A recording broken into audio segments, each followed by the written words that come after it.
सोने का जादुई हार। एक गांव में प्रीति नाम की एक लड़की अपने पिता धर्म, चाचा रमन, चाची निर्मला और बुआ कमलेश के साथ रहती थी। उसकी माँ उसको जन्म देते समय ही गुजर गई थी। प्रीति की उम्र लगभग 13 साल की थी। धर्म दिहाड़ी पर काम करता था। उसे कभी काम मिलता था तो कभी नहीं। एक दिन धर्म शाम को घर आता है। प्रीति धर्म से कहती है, पिताजी आज काम मिला? धर्म कहता है, नहीं बेटी, आज भी काम नहीं मिला। प्रीति कहती है, कोई बात नहीं पिताजी, आपने खाना भी नहीं खाया होगा ना, मैं चाची के किचन से आपके लिए खाना लाती हूँ। प्रीति किचन में जाती है। निर्मला प्रीति को किचन में जाती देख उसके पीछे पीछे चली जाती है। किचन में जाकर निर्मला प्रीति से कहती है, अरे ओ, अब क्या लेने आ गई है? यहाँ अभी तो खाना खाया है। प्रीति कहती है, चाची मैं पापा के लिए थोड़ा सा खाना लेकर जा रही थी। निर्मला कहती है, तुम बाप बेटी को मुफ्त खाना खाने की आदत हो गई है। यहाँ नहीं है अब खाना, तेरे चाचा आते ही होंगे, वो खाएंगे। प्रीति वहां से रोते हुए बुआ के पास जाती है। उसकी बुआ कहती है, क्या हुआ प्रीति, तुम रो क्यों रही हो? प्रीति कहती है, बुआ मैं तो बस पापा के लिए किचन से खाना लेने गई थी, चाची ने मुझे बहुत डांटा। कमलेश कहती है, ये ले, तू मेरा खाना ले जाकर भैया को खिला दे। वैसे भी मैं तो बूढ़ी हो गई हूँ, ज्यादा खाना पचता भी नहीं है। प्रीति खाना ले जाकर धर्म को खिला देती है। उधर निर्मला रमन से कहती है, तुम्हारे भाई बहन और भतीजी सब मुफ्त की रोटी तोड़ रहे हैं।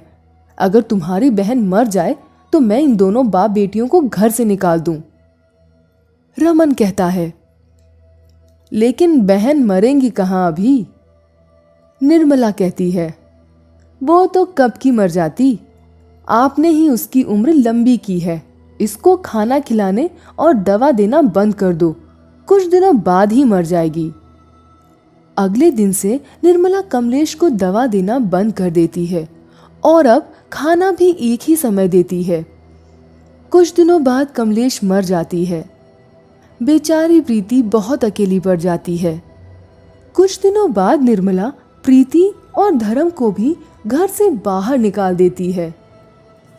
घर से निकालते समय निर्मला प्रीति को उसकी बुआ के कपड़ों का बक्सा देती है और कहती है, ले पकड़, इस बक्से में तेरी बुआ के फटे पुराने कपड़े हैं, पहन लेना। प्रीति और धर्म रास्ते में उस बक्से को लेकर चले जाते हैं। आगे चलकर उस बक्से को खोलकर देखते हैं तो उसमें एक सोने का हार मिलता है और उस हार के साथ एक पर्ची भी रखी होती है जिस पर लिखा होता है, ये कोई साधारण हार नहीं है, ये सोने का जादुई हार है। इस हार को पहनकर सामने वाले से जो भी कहोगे वह तुम्हारी बात मानेगा। धर्म कहता है, ये जादुई है या नहीं ये छोड़ो, इतना तो पक्का है कि ये सोने का है। मैं इसे सुनार के पास गिरवी रख के कुछ काम शुरू करूंगा। धर्म उस हार को सुनार के पास ले जाता है और उसे गिरवी रख देता है। वह उस पैसे से मिठाई की दुकान खोलता है। प्रीति भी उस काम में बहुत मदद करती है। धीरे धीरे उसकी दुकान बहुत अच्छी चलने लगती है। वह सुनार से जाकर वह हार भी छुड़ा लेता है और अपने लिए एक घर भी बना लेता है। एक दिन निर्मला मंदिर से आ रही होती है कि तभी उसकी नजर धर्म की मिठाई की दुकान पर पड़ जाती है। वह गांव वालों से पूछती है तो उसे पता चलता है कि उसने एक घर भी बना लिया है। निर्मला घर जाकर सारी बात रमन को बताती है। रमन कहता है, दिवाली आ रही है कुछ दिनों बाद, उस दिन हम उनके घर मिठाई लेकर चलेंगे और उनकी अमीरी का राज पता कर आएंगे। कुछ दिनों बाद दिवाली भी आ जाती है। रमन और निर्मला धर्म के घर मिठाई लेकर जाते हैं और दोनों धर्म से माफी मांगते हैं धर्म भी उन दोनों को माफ कर देता है। रमन और निर्मला बाहर आकर धर्म के घर की खिड़की पर खड़े होकर बात सुनने लगते हैं। प्रीति कहती है, पापा, आज हम जो कुछ भी हैं बुआ के हार की वजह से हैं। निर्मला उनका राज जान जाती है। वह रात को उनके घर में घुसकर वह हार और उसके साथ रखी पर्ची चुरा लेती है। निर्मला को पता चल जाता है कि वह जादुई हार है। उस हार को पहनकर गांव के एक ग्वाले के पास जाकर कहती है, अरे ओ हरी, ये सारी गाय मुझे दे दो। हरी सारी गाय निर्मला को दे देता है। निर्मला सबके साथ ऐसा ही करती है और अपने घर में बहुत सारा सामान इकट्ठा कर लेती है। रमन निर्मला से कहता है, यह तुम गलत कर रही हो। अगर लोगों के ऊपर से हार का असर खत्म हो गया तो तुम फंस जाओगी। निर्मला को गुस्सा आता है।